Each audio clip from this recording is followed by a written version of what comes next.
Are you looking for easy ways to help your child memorize the coins and their value?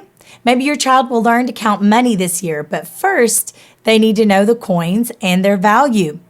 Hi, I'm Rebecca with the Parent Teacher Bridge, where you can find the resources you need to empower you to be your child's most influential teacher.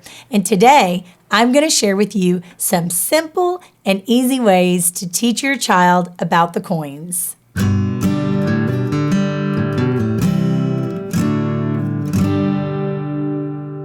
When I taught second grade, it was listed in the standards that the children needed to learn how to count change. So if you handed them a mixture of coins, they had to know by the end of the year how to add all of those up.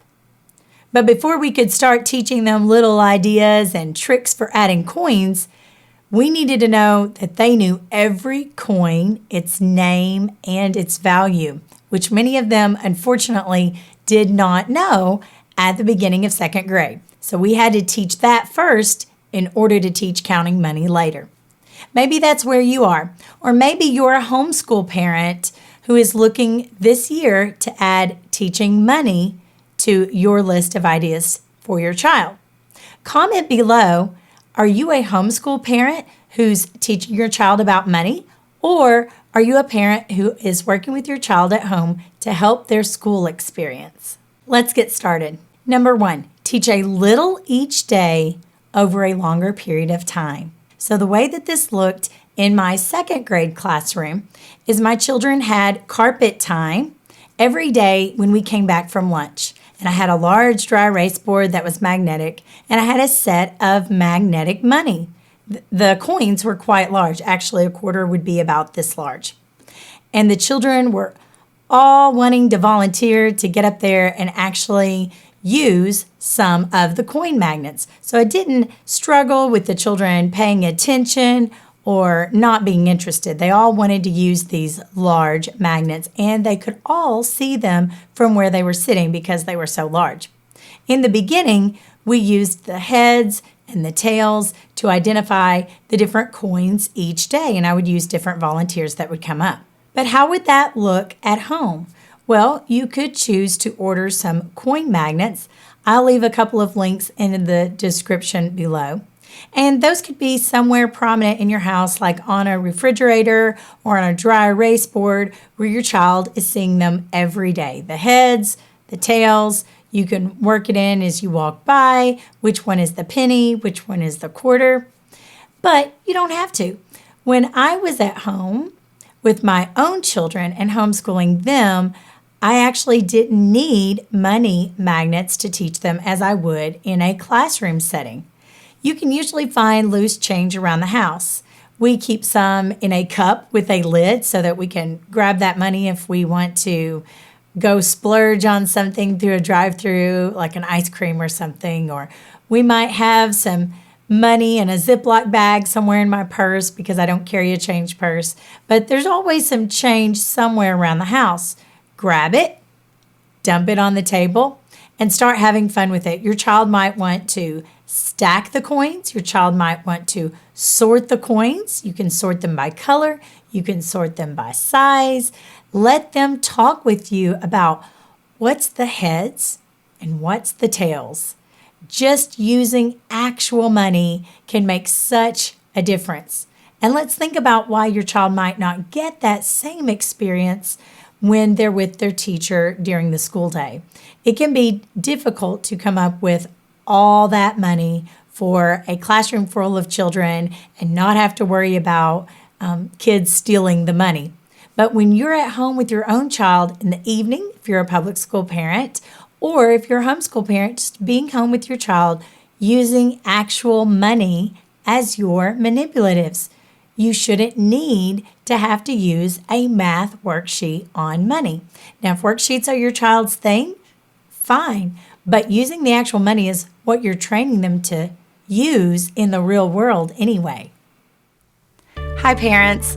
Is your child struggling to read or even hates to read? And nothing you have tried has worked?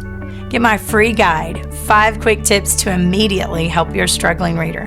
I'm going to show you the simple tricks that I've used for years to successfully improve children's reading and their confidence in reading. It's easy, it's simple, and it's free. Just go to theparentteacherbridge.com/reading help. You can find that link in the description below. Number 2, learn the names of the presidents and a few facts about them. Now, I'm not saying that your child has to memorize all the presidents, but let's just look at the coins. You can look at a quarter and tell your child a few things about George Washington. When I taught second grade, this was a very effective strategy. The children liked looking at the picture carefully and looking at the details, like how he wore a ponytail, and they'd seen pictures of him in books, so they knew that his hair was white because he had powdered it. So if you can take every president on the coins, look at the head sides, and tell your child the name of the president, a few facts about them, and then remind them of the value, it will go far. That might seem like that's a harder thing to do because you're actually giving them more things to learn, but that's not the way that I see it. I see it like you are attaching a tiny story when you give them a few facts about each coin. And you might also show them how some quarters look different on the tail side. You have the traditional one that has the picture of the eagle, but then you might look through the change that you have around your house and see what different states that you can find. And that lets them know, look, it's still a quarter. It's still 25 cents, and it still has George Washington on it. Number 3, interact with coins and their designs. So by interacting, I mean taking things like Play-Doh and pressing the coin into it using both sides. If you're sitting there with your child, you can ask them questions and get them talking about the coins and the little details that they notice. A lot of children think at first that just because a coin is larger that it's worth more. But these are some of the small conversations you can have with your child as they are playing with the coins. Let's think of some other ways, other than just Play-Doh, that your child can interact with the coins. Your child might find it interesting to do a rubbing of the coin. Now that might be where they take a crayon or a colored pencil, put the coin under a piece of paper, and then they rub it back and forth, and then they see the shape come up. They might like to just take several pieces of paper stapled together where it looks like a book, and then do a rubbing of the coin on each page with the number that represents the coin's value. My little guy loves to carry small homemade books that he's made just around the house with him. He feels so big, and kids love to see their own work published. Another simple idea that you can try with things around the house is to take a brown paper bag or a sock, a clean sock, dump a mixture of change into it, and ask your child to pull out any random coin without looking. Okay, that right there makes it seem like a game. And ask them, oh, what did you get? How much is it? Can you name that coin? And then you could try pulling out one yourself. You could even tally how many of each type you find, and then you're bringing in another math skill. You could also use it by feeling for the different coins. You might say, can you feel inside the bag and reach for a dime and see if they can feel for the dime? And you might give them a few hints, like, remember, the dime is really thin and it's one of the smallest coins we have. So those are just some ways that you can interact with the coins when you're talking to your children about things and they are talking back to you, engaged in the conversation. You will be amazed at how much they can learn. Now, so far, I've only mentioned actual coins, but something else that we've had in our house has been a toy cash register. And my children have loved playing with that. It has some batteries so that it can make some little noises when the cash register pops out. There are different sections where they can sort the coins.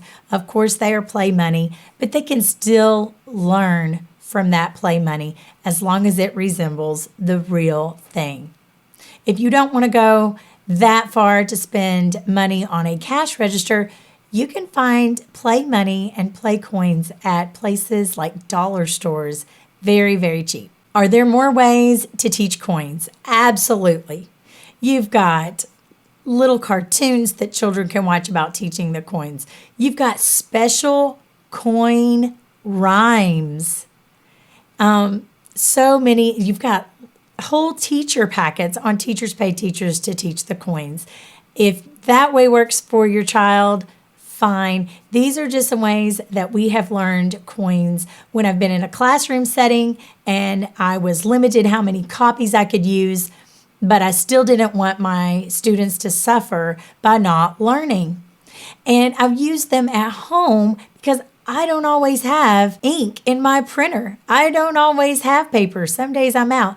But I do always have some change lying around the house. And I do always make time to sit, play a small little game, or have a conversation with my child.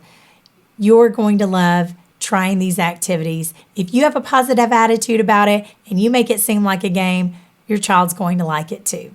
Were there some helpful ideas for you in this video? Leave a comment below which idea you think you might like to try. And don't forget to share this video with a friend. If you'd like to check out theparentteacherbridge.com, I have many more resources on there for free for you to have. Find us on Facebook and Instagram. And don't forget, you are your child's most influential teacher.